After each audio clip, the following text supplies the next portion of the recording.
La première qualification exigée était la conviction politique.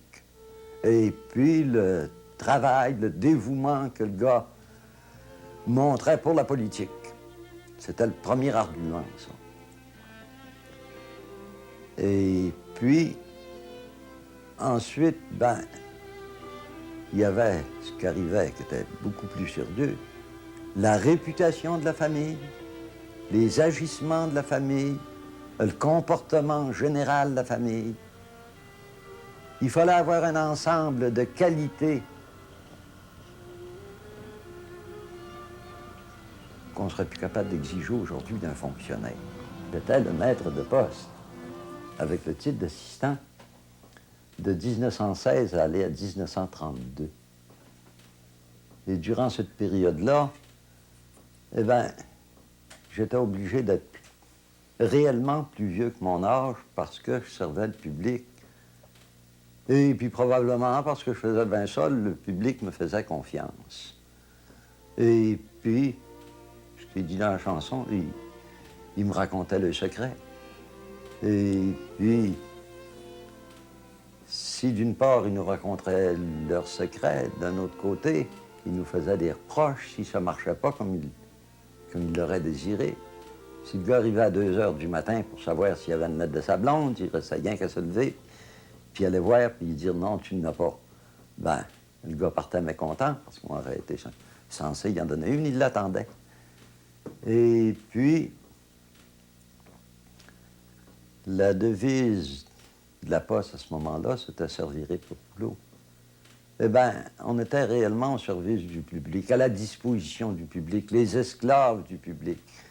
Le gars arrivait, puis il nous demandait, coudonc, là, tu irais pas me faire une commission chez un tel? On y allait. La première année que le téléphone est arrivé, là, on l'avait pris au bureau de poste. Puis on l'a gardé seulement 1 an parce que tous les gens qui venaient et qui voulaient téléphoner, ben toi, là, tu connais ça, téléphone donc pour moi. Ben, il fallait partir puis faire le téléphone. Et on avait à peine le temps de finir sur le bloc. Le téléphone sonnait. Coudonc, tu n'irais pas chez un tel, là, il dire telle chose. Eh bien, il fallait y aller. On était au service du public à la poste.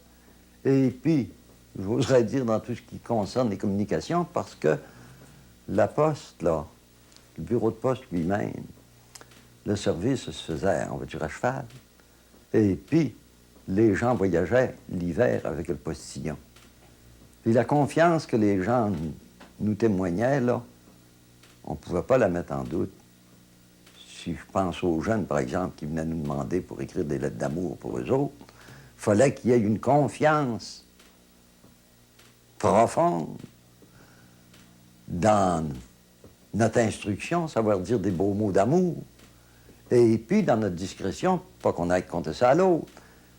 Quand il s'agissait, par exemple, de 2 gars qui écrivaient à la même fille, puis qu'on écrivait pour les 2 gars, ben évidemment qu'on n'était pas pour compter à un l'histoire de l'autre.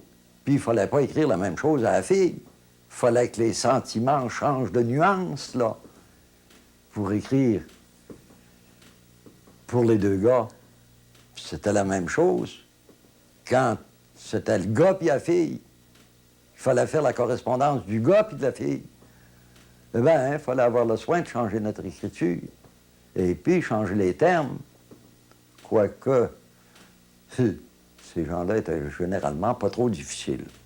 Mais, une chose qui est amusante, c'est que quand on écrivait des lettres, là, par exemple, un père de famille qui écrivait à son garçon qui était en Ontario,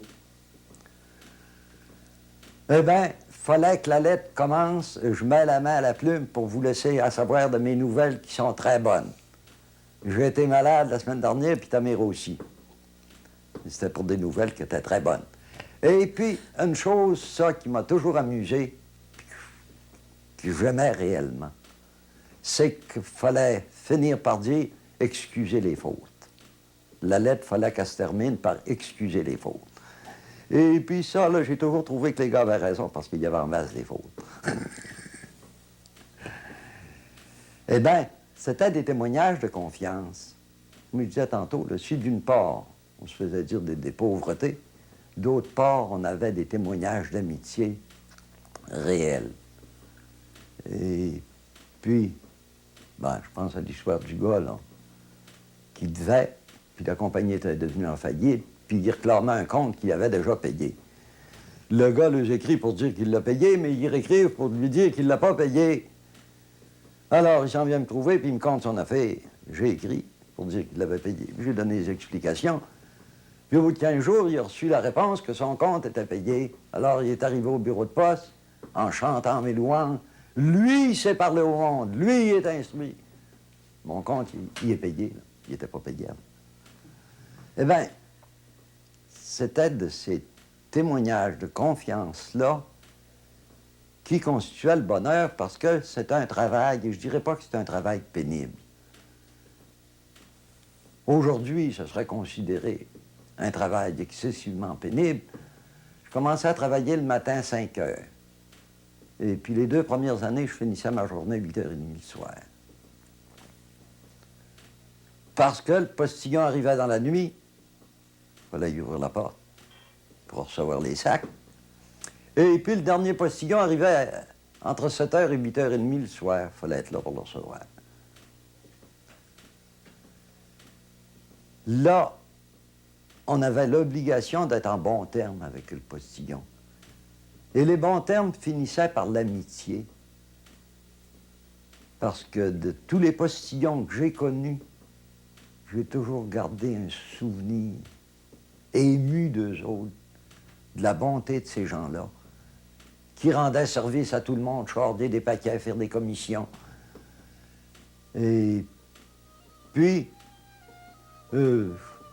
évidemment que des fois, il y avait bien des petits règlements là, qui étaient ignorés. Et puis le postillon ignorait les fautes du maître de poste, comme le maître de poste ignorait les fautes du postillon. Le postillon de Sainte-Anne-à-Claude, il était pauvre, une grosse famille. Il n'y avait rien qu'un cheval.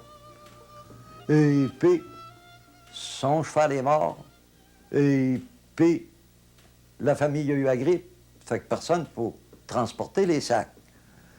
Puis, j'ai gardé les sacs là, pendant une quinzaine de jours. Puis, un matin, ben, je lui ai fait faire la commission, que c'était le temps qu'il vienne chercher les sacs parce que le bureau était plein. Alors, il m'a fait dire qu'il viendrait, là, qu'il ne retarderait pas. Il est venu là, avec un rack à foin pour charger tous les sacs. Il n'avait un maudit paquet. Et puis, une fois clair des sacs, mon affaire est belle. Mais au mois de janvier, les plaintes ont commencé à arriver. Une femme qui attendait un paquet de chez Eaton, puis elle ne l'avait pas eu. Un autre, c'était un paquet de chez Crosby, puis elle ne l'avait pas eu. Puis un autre, c'est un paquet de chez Paquette, puis elle ne l'avait pas eu. Puis, tout l'hiver, des plaintes qui venaient de Madeleine, de Madeleine, de Gros-Morle, de Mont-Louis, de Ruisseau-des-Olives, de Saint-Antoine, de Claude, Ruisseau-Arbour, Rivière-à-Marne. Les plaintes pleuvaient, mais on ne pouvait pas dire qu'on les avait, on les avait pas, les colis.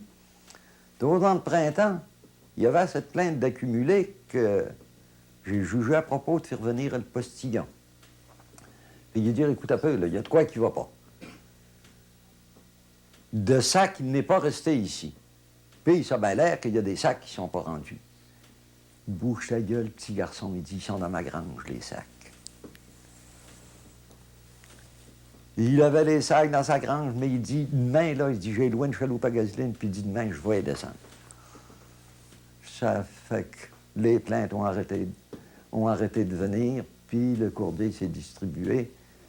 C'était le courrier d'à peu près 15 jours, peut-être un peu plus, qui avait engrangé, puis qui avait gardé.